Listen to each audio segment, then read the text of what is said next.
So what do I need to get into RC? That's a ginormous question.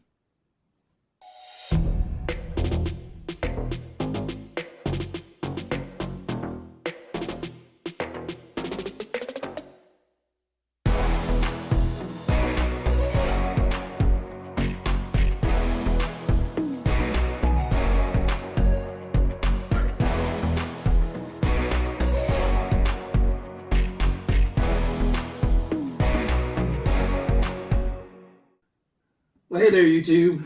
Welcome back to the playground. Glad you stopped by. So, just up front, I'm going to say two things. One, I'm an educated idiot, so this is just my experiences and everything I've learned over the years of being in RC. And two, this video is aimed at beginners just looking to get into the hobby or have just bought their first kit and want to know, hey, what should I look to get next? So, with that said, let's jump into it.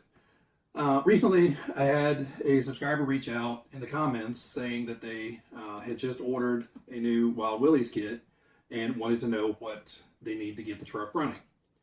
So I lent as much advice as I could in chat in the comments section, but I felt that this really requires more in-depth conversation than just some back and forth in chat. So Rule, this one's for you. It is a very open-ended question of what do I need to get into RC, and it really depends on where you're starting and what you already have. So if you've just bought your first ready to run, then there's not a terrible lot of upfront cost you need to get. But if you're just buying your first kit and building your own car and having to outfit that whole car and tools and stuff, that's a much larger chunk to bite off. So what I want to do is I want to kind of break this up into a couple sections. I'm going to address it more for kit cars, but also in kind of try to be inclusive of ready to runs as well, because I know an awful lot of people, their first cars are ready to run just because it's easy to get into the hobby with. Okay, so let's say you just bought your first kit. So it could be a kit you have to assemble, like the Plasma Edge here. So this is to me a kit. There are some specific things you're going to need for ready to run versus, I just bought an Armor Granite ready to run kit. Both awesome RCs, and both can bring you equal joy. This one is kind of fun right out of the box. Not a whole lot to do. This one, you get the experience of building it, which personally I think is probably more than half the fun. But when this breaks, you got to figure out what's wrong with it. If this breaks, you know exactly what you need to take off and what you don't to get to it. But that's a whole nother video. So let's jump into what I think is kind of the essentials. And I'm sure I'm leaving some stuff out, but I'm going to try to make sure I hit at least the major things. All right, so step one, if you've bought a kit, it's a radio controlled car. So if it's a kit, more than likely you're going to need a transmitter and a receiver. If it's your first car, I would just go on and look on Amazon and get a FlySky or some other $30, $40 2.4 gigahertz radio system that has transmitter and receiver. You can upgrade a little bit, spend $40, $50, upgrade to a multi-model controller. So for the beginners out there that don't know what I'm talking about, if you get a single car controller, basically it is the remote and the receiver. The transmitter sends the signals of what you want to do, left, right, forward, back, stop. It's caught by the receiver and it tells everything on board what to do. So essentially the brains of the car, besides the guy standing behind the remote, which that's questionable at times.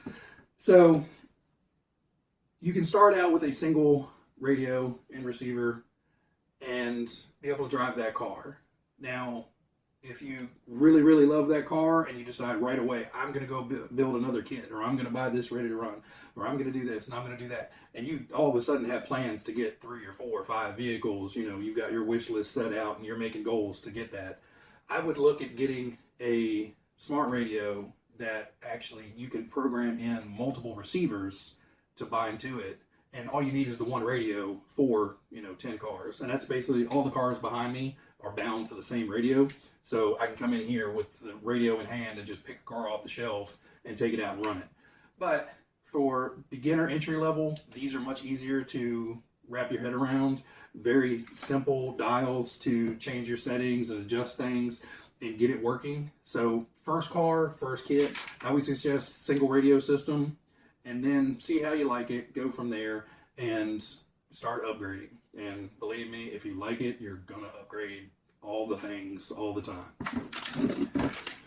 Another essential kit is the servo. So the servo is what the receiver tells the car to go left and right, and this little motor drives the rack or gearing or servo horn, whatever is connected to the wheels to go left and right. Very essential, and most kits do not include a servo. Your ready to runs are going to have the radio, the servo, all that together. If it's a Tamiya kit, more than likely the kit comes with an electronic speed controller. If it's another kit, like a builder's kit for Axial or Traxxas or whatever, they're not going to come with a speed controller, so you have to source your own speed controller. And depending on what that is, I would reach out to Facebook groups, forums, watch YouTube videos for that specific car and see what other people are putting in. There's so many different types for different vehicles and different scenarios. It's impossible to recommend one to get. But speed control is basically taking the signal from the receiver to this, making the motor go forwards and backwards and brake. Most Tamiya kits are going to come with the motor, but if it does not, you'll have to supply your own motor. Again, motors are just like speed controllers. They're very dependent on the situation, the car, the type of driving you're going to do, on-road versus off-road, all that stuff, very dependent. So again, you're going to have to kind of do your own homework for that specific car you're ordering. But again, if it's a Tamiya kit, like Rule is looking to build, the speed control and the motor are already in there. Not an essential, but I would always suggest to look at a bearing kit for your vehicle. Tamiya's especially, they're famous for coming with the little plastic bushings and bronze bushings in there. You can easily search on Amazon or anywhere, go to your local hobby shop and look for your specific vehicle's bearing kit. Fast Eddie, TRB, a lot of those places make a specific bearing kit that has everything you need right there, usually around 10-15 bucks, and you have bearings in the kit, much less worry-free driving, less maintenance overall, smoother running. So definitely worth a $10, $15 investment. That way you don't have to go in and tear anything apart later and start replacing worn out bushings. So now you have a kit, you've got a radio system, you've got ESC and motor, you've got servo, maybe you have bearings, so your car, other than building it, is ready to go. Now you have to build it. So what are you going to need to build your car? Alright, so now we're ready to build the car. What are we going to need to build it? So again, very basic, very rudimentary start. For this, I'm going to kind of focus on Tamiya because they're probably the most involved with building, but most builder kits are the same. You're going to have a plastic sprue where all the parts are attached to that where the injection molded it. Some kits may be all of its own sprues, some of it may just have a few. But a pair of tiny snips, little side cutters, make it very clean to come in and cut those parts off the sprues without leaving little jagged bits on there. I would recommend you never bend and snap and break them off.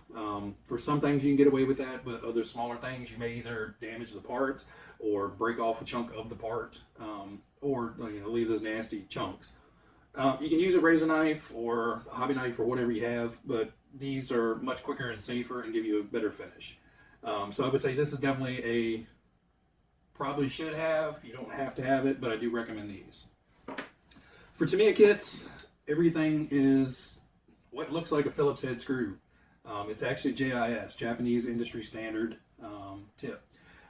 You can get away with using Phillips screwdrivers if you find one that fits well.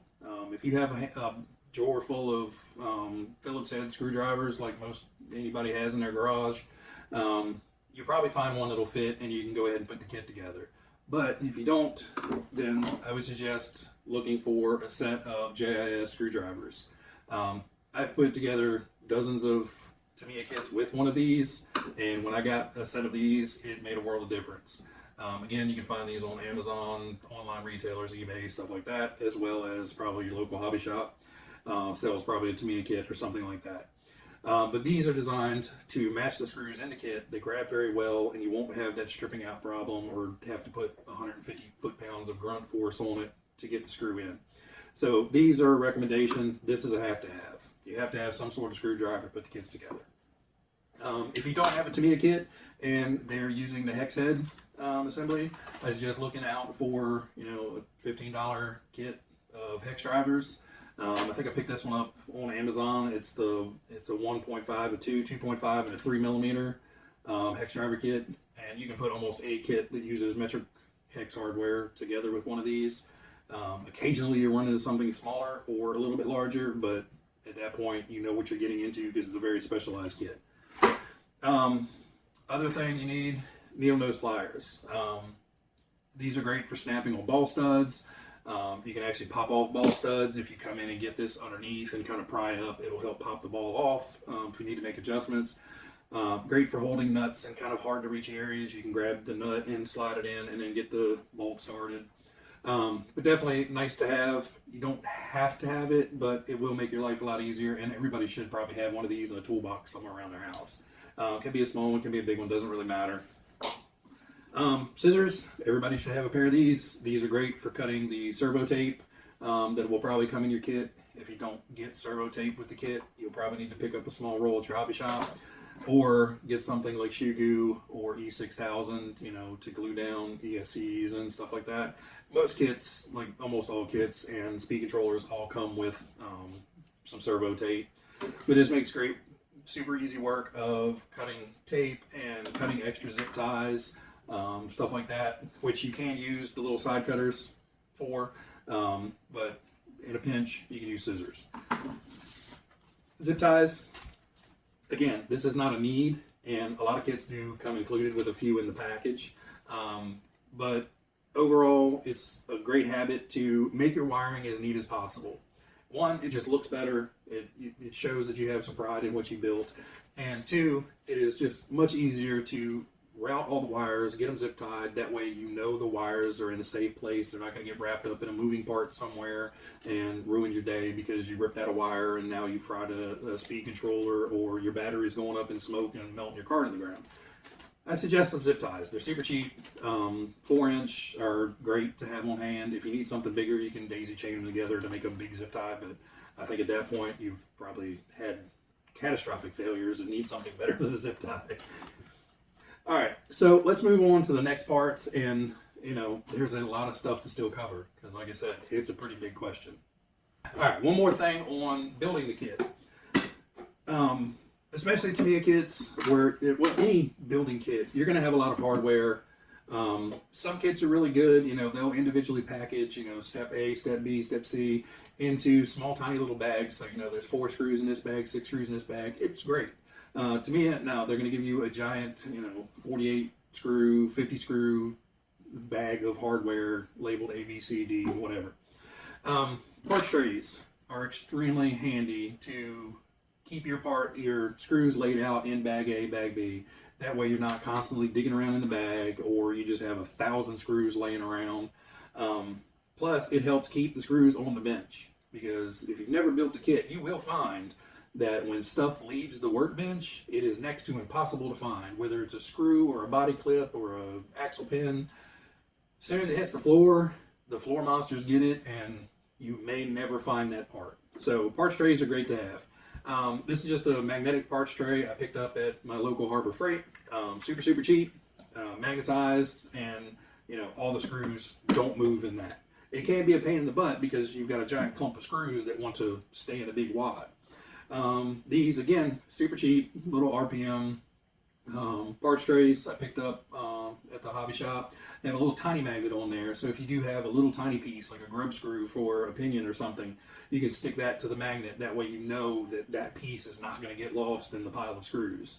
And again, get a couple of them so you can have multiple buckets of hardware if needed. The other great solution is go down to your local dollar store and pick up like a 4 or 6 pack of these little tiny Tupperware units.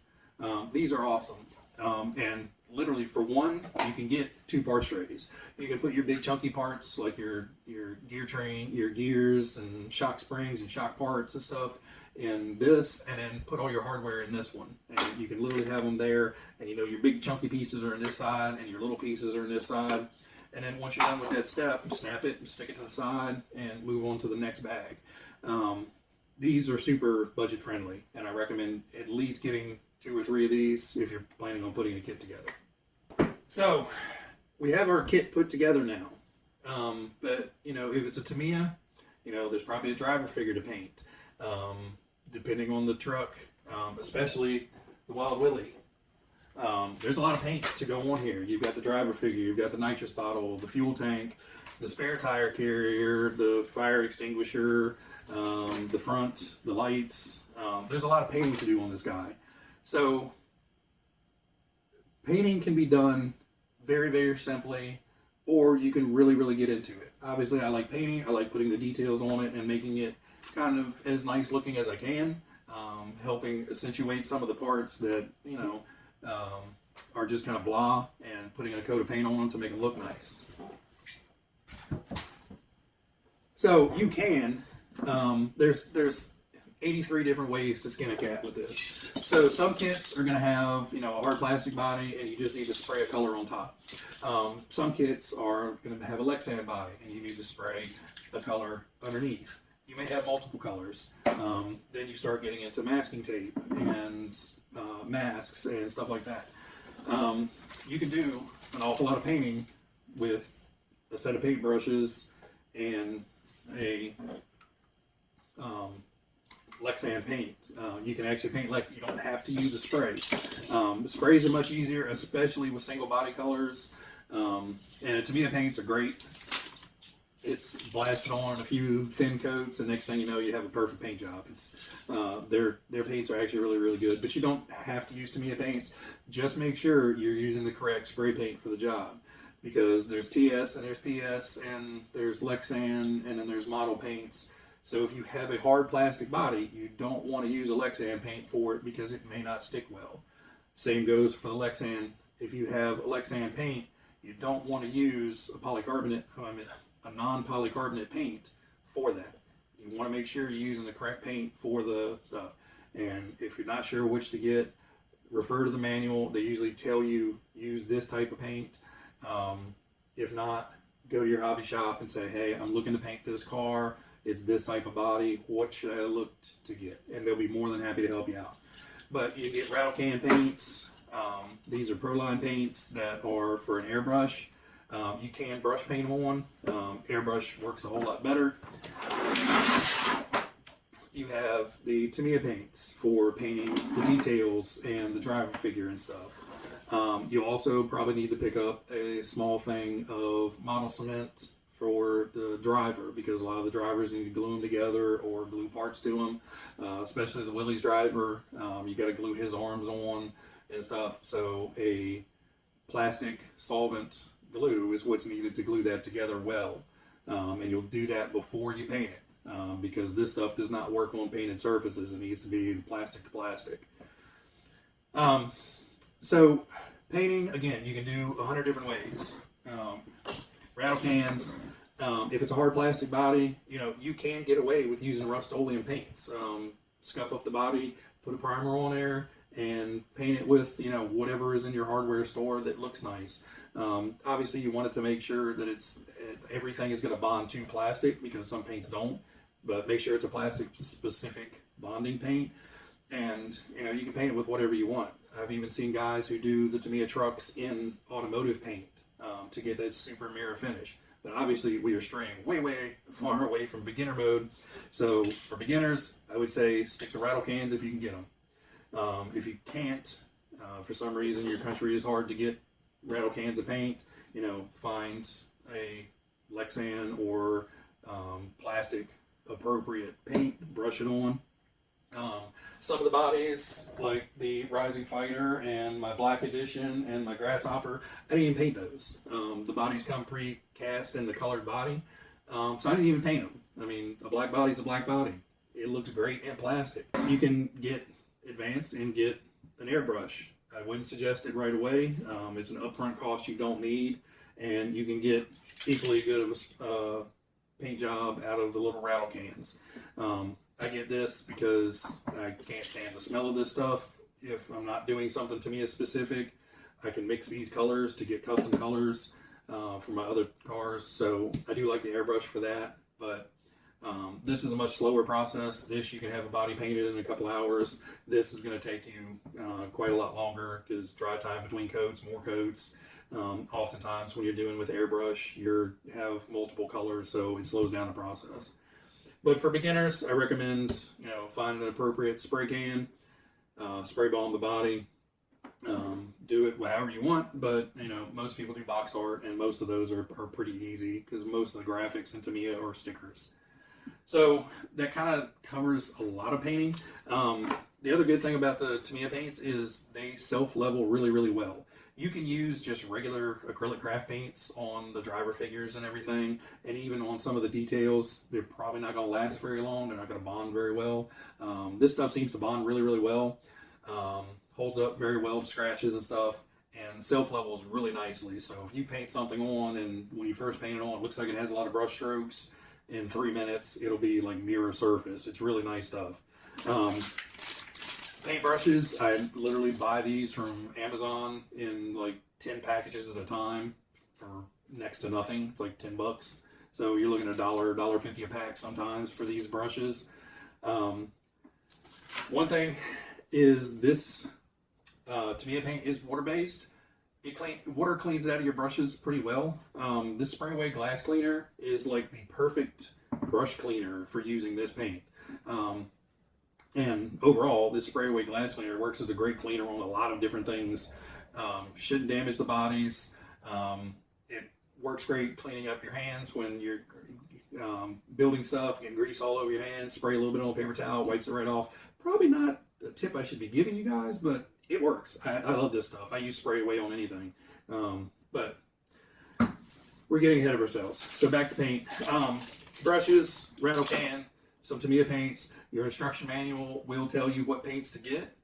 If you've ordered the kit and you don't have it yet, go online, look up the PDF version of the manual from Tamiya and thumb through it, and it'll tell you exactly what paints you need to use for what stuff. Well, not need, recommended. You can paint it whatever way you want, but they do give you the recommendations of, this is what we would do for box art type of thing. So let's jump out of painting because, we could spend a day and a half on how to paint a car, but for the most part, you can find videos specific to that on YouTube. One other critical factor you need for a remote control car to work is a battery. Now, there's a million different batteries out there. For a beginner, I would recommend you start out using nickel metal hydride batteries. They're extremely safe to use. They're kind of goof proof. They're extremely cheap. So for the cost of a pair of these, you would be spending on one LiPo battery. Now, LiPo batteries are great. They give you a whole lot more power, a whole lot more punch, and a little bit more excitement when you're driving them. But they do have a lot of safety things you need to pay attention to, and you need to follow very, very carefully. With these are a whole lot safer. These things have been around for decades, literally since the dawn of the dawn of RC was NiCad batteries, but over time they changed to nickel metal hydride, a better chemistry overall, but nowhere near as inherently dangerous as a LiPo. Now don't get me wrong, I have tons of LiPos, but I show them the utmost respect, and the first sign of anything wrong with that battery, it's out of here. These, you can kind of beat the snot out of them, and they just keep on going. So there are different ones. This is your standard traditional 7.2 battery pack. It's 6 batteries in here, and they used to call them shotgun packs because it's literally 2 tubes of batteries. So this, if you're doing a Tamiya kit, this is the style of battery you need. Whether you get LiPo or you get NiCad, you want this rounded, kind of tubular shaped, oval shaped battery to fit in them. So a lot of the cars in Tamiya do not fit this square case design that most of your LiPo batteries are. So real quick, so this goes in a Tamiya, fine. Occasionally you can fit a 7 cell battery in a Tamiya. I don't know if most of the speed controllers are rated for 7 cells, but I know I have been able to fit some in some of the cars. It just depends on the car. But this came out of the Armor Granite Ready to Run. So you have to be careful if you buy your first Ready to Run and it comes with something like a 7-cell pack, and then you want to buy a Tamiya that will only fit this 6-cell. You're going to have to buy another battery because you're not going to be able to cram the big square peg into the little tiny round hole. So just be on the lookout to make sure your batteries are going to be compatible with other things before you order, and if not, then just know you're going to have to get another battery. So these nickel metal hydride are great for starting out. The battery connectors, you'll have to look. You can order them with the Deans or T-Style. You can order them with Tamiya plugs. You can order them with the IC and the EC plugs. Just depends on what you need. You can always buy adapters to go from T-Style to Tamiya. So that's basically what I do. Most of my cars run T-Style, but a lot of my Tamiyas, I haven't cut the plugs off of them. I just use the Tamiya connector and just buy a T-Style to Tamiya adapter, plug this in. Your other battery choice is LiPo. So lithium polymer. You can also get lithium ion, but LiPos are the most common. And LiPos are everywhere now. You can get them in tiny packs, you can get them in big packs. Just depends on what will fit in the car and what your speed controller can handle. So looking at this is a big battery, this is a little battery. But don't let size fool you. Even though this one is half the size, this one is 11.4 volts, right? 11.1 volts, and this is 7.2, which is the nominal value. It's actually like almost 8.4 and like 12 something, 13 something. So this battery actually has a lot more power and punch than this one does. So for that, I would suggest you're just going to have to watch videos. You're just going to have to get your head wrapped around the differences between LiPo and nickel metal hydride, 2-cell, 3-cell, 4-cell, what C ratings are. It's basically the C rating is your discharge rate. So the higher the C rating, the faster the battery will actually output the amperage. But again, these batteries are inherently more, I don't want to use the word dangerous, but they are inherently more dangerous. Damaging these packs, so this one isn't a hard case, so puncturing this battery is going to be very, very hard. This one is a soft case battery. You can easily puncture this with a sharp stick or something, and rupturing one of these cells can lead to catastrophic failures, fire and smoke and danger and all that good stuff. So with LiPo, always store your batteries in a LiPo safe container. Basically, this is a fireproof or a fire resistant container. So if something were to go wrong with these batteries and they were to catch on fire, this bag is intended to reduce the impact of that fire and contain it to this bag. Now, as I said, I treat all my LiPos very, very carefully. So not only do I have it in this case, it goes into another case where that is stored. So you have to store your LiPo batteries at a safe discharge level. You never, never, never want to store your LiPos with a full charge, nor do you want to store them at a rundown state. The problem is the chemistry in LiPos is volatile when it's highly charged and over discharged. Over discharged is worse. Highly charged, the biggest risk there is you just have so much energy in that battery. If something does go wrong, it unleashes it all at one point, and that's when you get the big fire and fireworks show. Under discharged, it will actually can go into a state to where it self-destructs. It's not common, so I'm giving you guys the worst case scenario, but you always want to store your batteries at a storage charge, which is like 3.7, 3.8 volts per cell. You can get these little tiny voltage checkers, again on Amazon. I think I picked up 4 or 5 of these things for like $6. It's a teeny tiny little circuit board. It has pins to go up to 6S capable, and what it does is you plug it in, it will read the voltages of each individual cell and tell you exactly where they're at. So if you have a battery sitting on the counter, you can plug this in and tell you exactly where it's at. These you can actually use as a low voltage cutoff. So if your car doesn't have low voltage cutoff, which again, this is going to be your homework to find out more about that, because this video is going to be an hour long if not. But this will help keep you from driving until your voltage is too low. So it'll ask as an audible alarm to scream at you saying, stop driving me. So anyway, that is batteries in a nutshell. And depending on your vehicle, if you have a 16 scale, they're going to be tiny batteries. If you have, you know, a giant ARMA infraction, you're going to be looking at, you know, 4, 6 cell batteries to go into there. And that's when you really start getting into be careful with lipos. So now that you have a battery, you have to have a charger, because you need some way to get electricity into this so then you can put this in the car and make it go. Some kits come with wall-mounted or wall plug-in simple chargers. If that's all you can afford, great. Run that, but your first upgrade, you're probably going to want to get a fast charger. It can be something small and simple to where it's just going to do one battery at a time, or you can get a dual charger. I think at this point you can get like a quad charger to charge 4 batteries at a time, but let's keep this simple and do beginner. So this is the battery charger I was using. I don't think you can get it anymore, but it's the MRC Super Brain, and it does lipo, nickel metal hydride, NiCad, does multiple batteries, but only does one at a time and didn't have a discharge feature. So recently I picked up this ProTech charger. This is the Prodigy 66. So this will allow you to charge 2 batteries at a time. It will allow you to charge 2 different types of batteries at a time. So if I want to charge one of the nickel metal hydride on this side and I want to charge a lipo on the other side, I can do that. Basically each side is separate. I can discharge on this side and charge on this side. So again,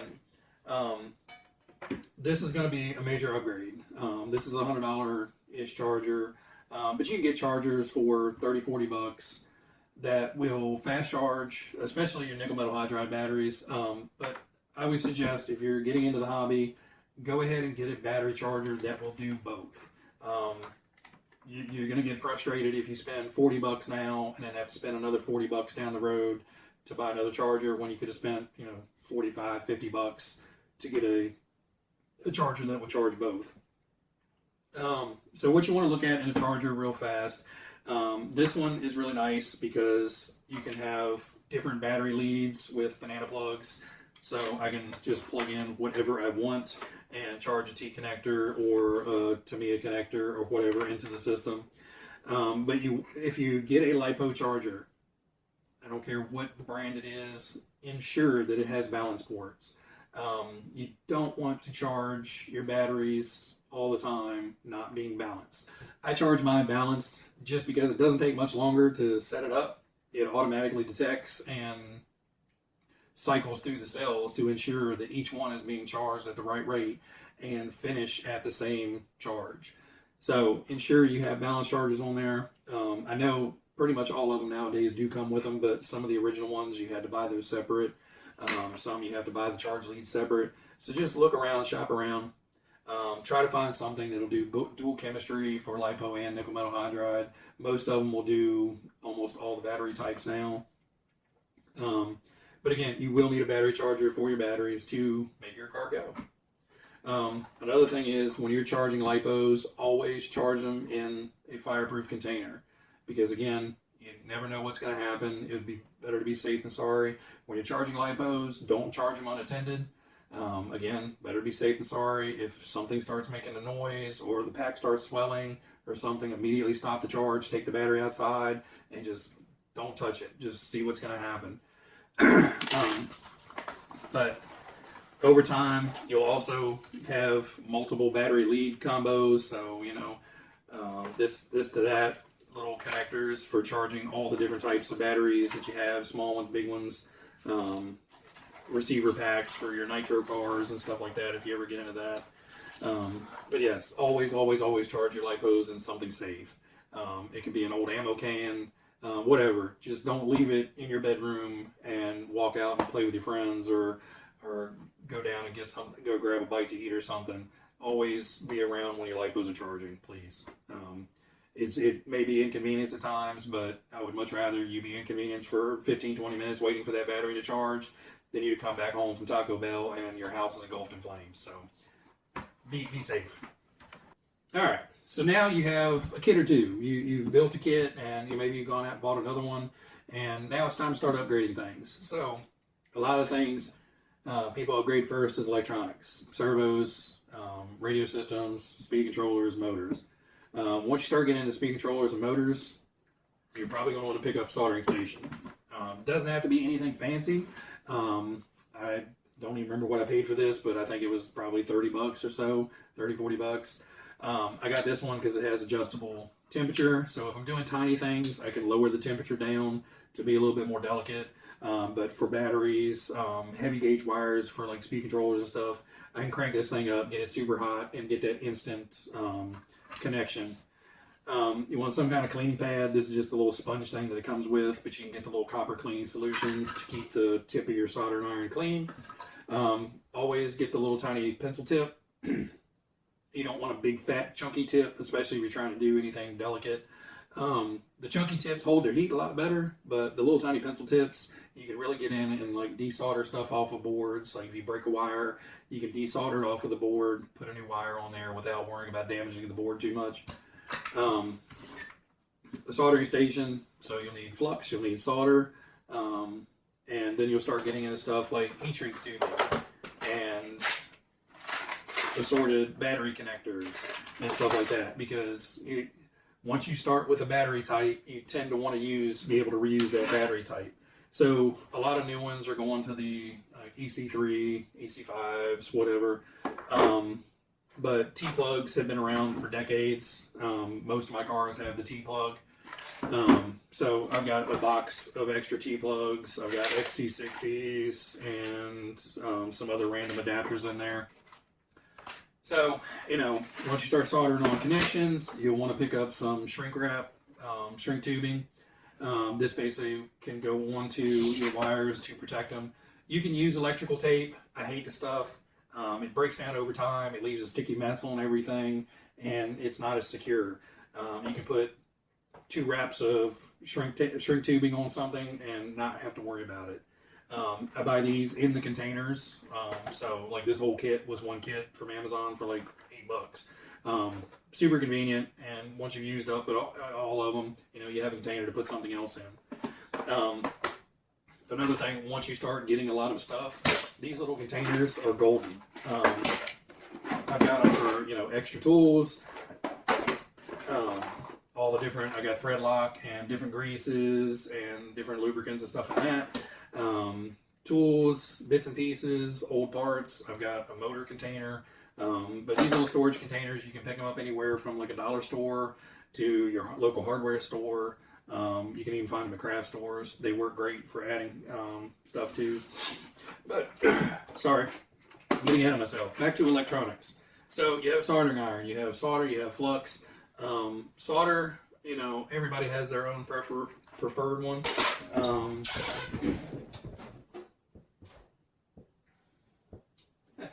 I don't even know what I'm using. Soldering paste. I use petroleum-based paste. I don't use acid flux because if you don't clean it all off, the acid can continue to eat into stuff and actually destroy your wires. So I would just pick up the petroleum-based stuff. You can find this at Lowe's in your plumbing section. It's a great flux. It basically cleans and allows the solder to flow into stuff, but it will not destroy your wires or circuit boards over time. Another thing, when you start soldering, these little helping hand things are a godsend. You can hold your connector in this part, and you can hold your wire in this part, get them lined up, and that way you're not holding anything while you're trying to solder. One, it makes it a whole lot easier to get a really good solder joint. You don't get any cold joints or anything. And you also won't burn yourself. And, sharing lessons from the past. soldering these little T-plugs in, and I'll take an up-close picture. But basically, your solder posts are on one side, and your terminals are on the other side. And your solder post is your terminal, essentially. It's just a straight bar going through. So when you're in a hurry and you're trying to get your kit finished and you just want to go out and run it, or you've been working on it for 4 or 5 hours and you probably should stop and take a break, but you just want to get it done, and you've got this thing set to 800 degrees and you touch this little pad to start putting solder on it, and next thing you know, you wonder why your fingers hurt, because heat transfers. And you do that one time, hopefully only one time, but putting this into the helping hands, and then now you can actually align your wire and do all that stuff. And again, don't immediately take this out, it's still hot. So this allows you to just let it sit there and get rid of the ouch before you handle it. So these things are great. Again, you can pick these things up super cheap. And a pair of automatic wire strippers. My suggestion on these is, you can use a handheld stripper, you can use your hobby knife, you can use your teeth. I've done it all. My teeth were the wire stripper for forever, until I was starting to pay dentist bills and stuff, that I realized maybe not using my teeth is the best option. So you can get manual wire cutters with like the staged holes in there to snip it and cut it.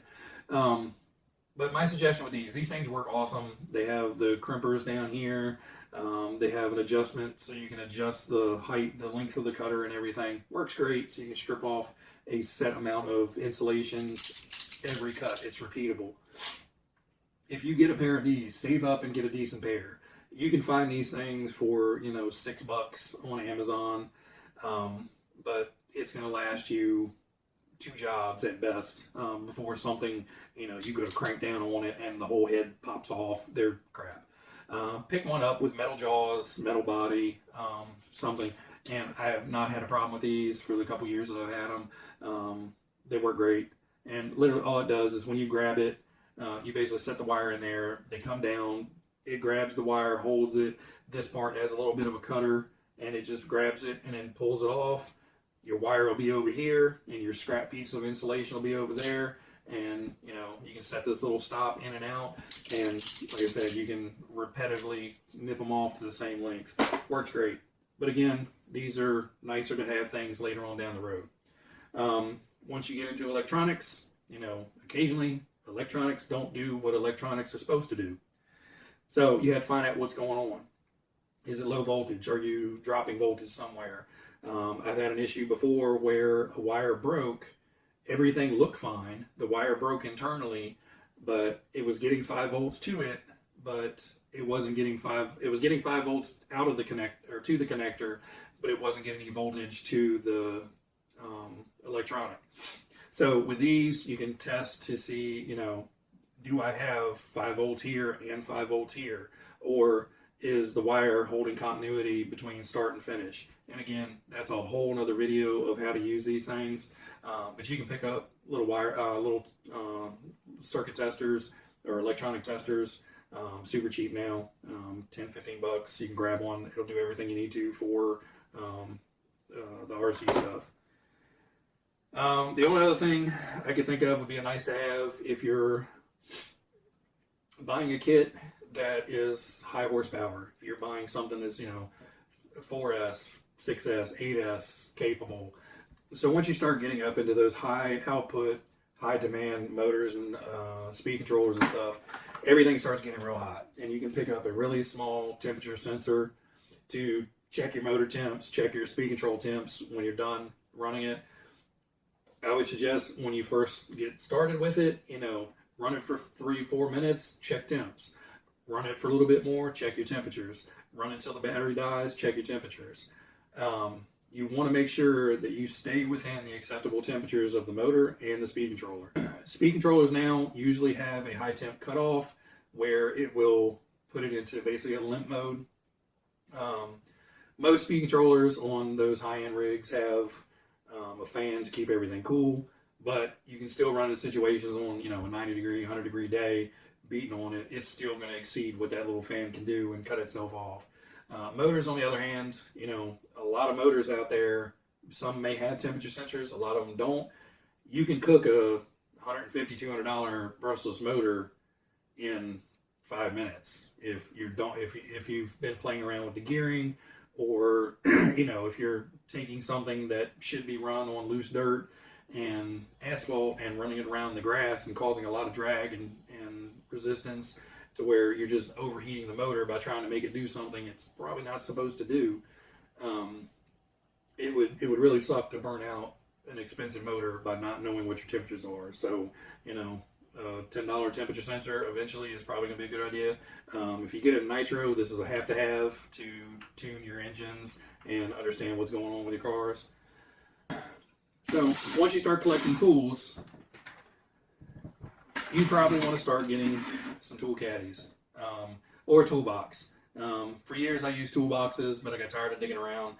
You can pick up these little tool caddies, super cheap now. This is just laser cut plexiglass, and this is just some stamped aluminum, but super cheap, makes tools easy to get.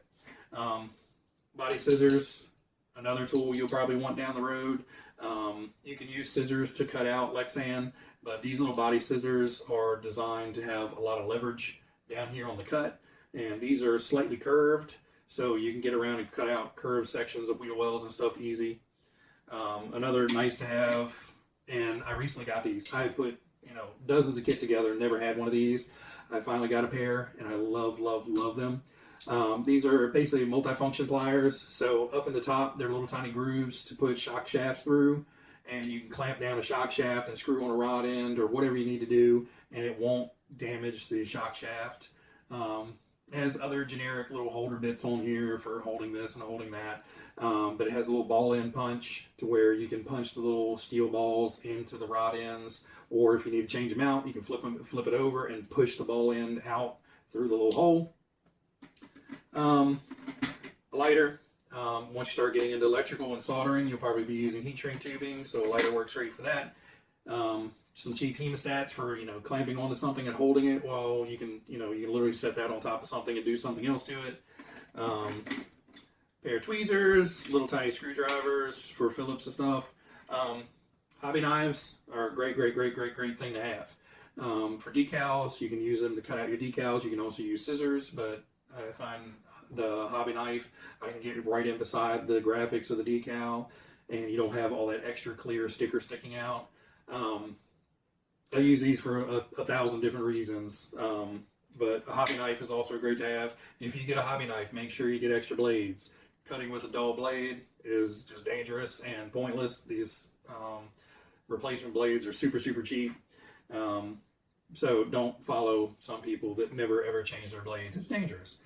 A body reamer, once you start getting into Lexan bodies, especially clear bodies where you're customizing and putting on different things, these are great for drilling out the body posts, headlights, whatever you need to put a hole in for bed racks and stuff like that. Super sharp point and very sharp flutes, so you can get this started and basically bore out the hole to whatever you need, from teeny tiny all the way up to about a ½ inch. But again, a lot of these are kind of nice to have tools. You don't have to. You can use a drill bit, drill through the body. Just be careful and definitely do that before you paint the body. That way you don't damage your paint job drilling into something. But again, you will collect tools as you grow as a hobbyist.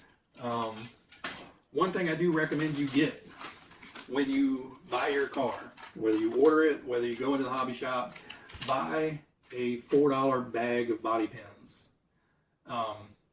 Again, the Carpet Monster eats these things like crazy, and when you're out playing with it, you go to pull the body pin off and it goes firing 5 feet across the yard and you can't find it. They're super cheap. Buy a bag of them. I know you can find some. They're like, 4 new body pins for $12. Don't ever spend that much money on body pins. I think I bought this at my local hobby shop. I think it was like $6 for a bag of like 100 of them. Super cheap. Wheel nuts, same thing. I've had issues with wheel nuts just going missing. I don't know where they go in here, but wheel nuts and dry pins for the axles are also a great little part to pick up. But I would say almost a must-have. Pick up a bag of body clips. It'll save a lot of frustration down the line. All right, guys. So we've kind of covered kind of what you have to have. I know I kind of jumbled some stuff up there, but essentially your have to haves is kit, radio system, batteries, motor, ESC, servo, and from there, charger. Keep forgetting about the charger. Have charge batteries. But from there, you can start driving. There's a lot of other things to learn in the hobby, and for the sake of this video not lasting 3.5 days, it's already run long enough. I'm just going to leave you with two other things. Do your homework. Watch videos of how to get into RC, beginning RC. Search all those terms. Try to find other guys who may have tips that I didn't cover, and learn as much as you can.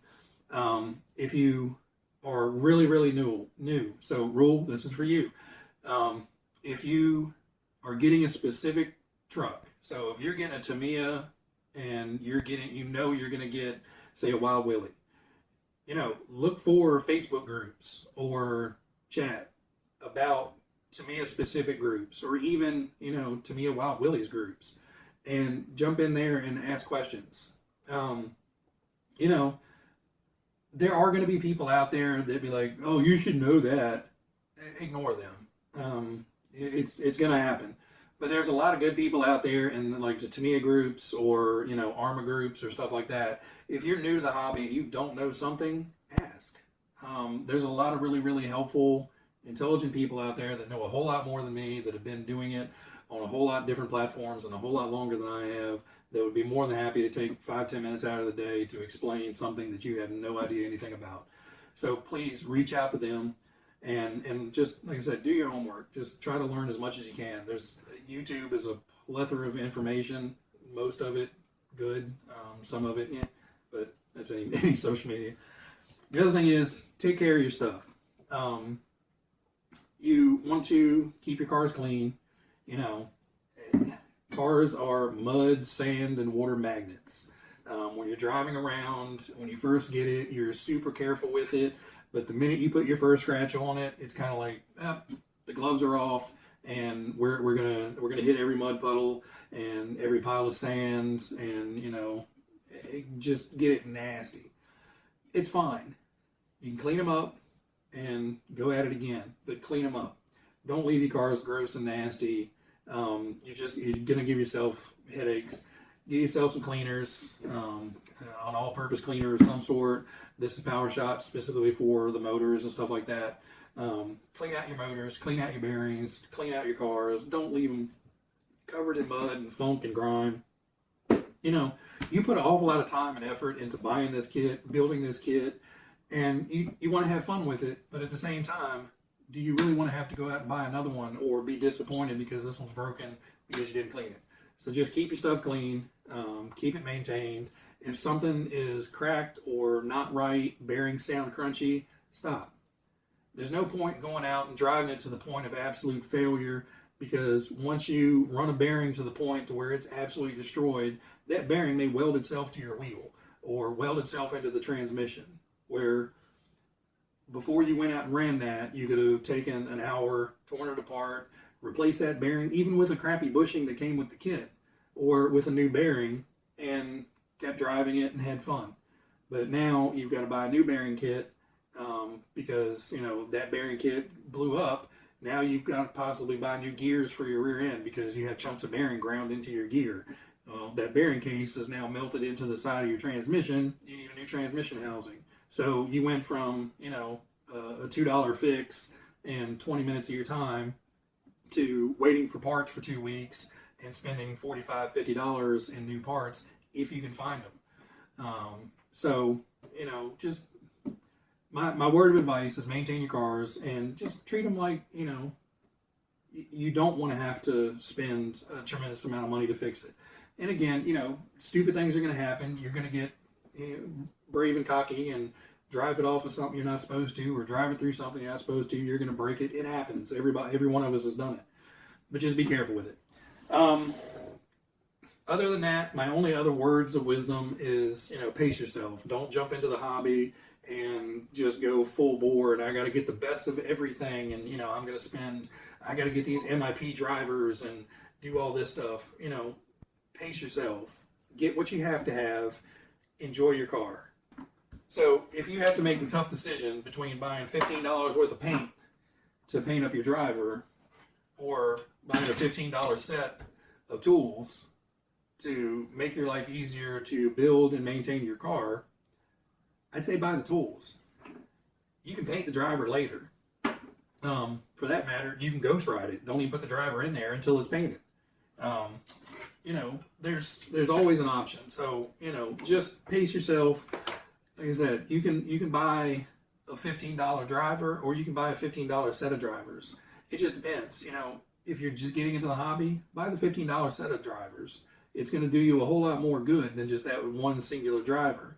But, you know, in a year or two, you've got a handful of kits and you're constantly working on stuff, maybe then start buying those $15 drivers to replace some of the ones that are getting worn out or have broken or whatever. And, you know, upgrade your stuff then. I've seen a lot of guys get into the hobby and, you know, they just go 1,010% right into it, and they buy the best kit they can get a hold of, and the best batteries, and the best charger, and all the cool tools that they see everybody else has. And, you know, 3 months later, their car's broken, and they don't have two nickels to rub together because they've blown all their money on the best of best of best. And now their car is sitting there waiting for a $30 part, and they're having to wait till next paycheck because, you know, I blew all my money. So, or they just get frustrated because, you know, they expected, because I bought all the best of the best, to, you know, this car is now bulletproof. There is not an RC car out there that has been made and won't be made for a very long time that is bulletproof. There's a lot of tough cars, Armas and the Traxxas and stuff that can just, you can beat the snot out of them and they hold up, but they're not bulletproof.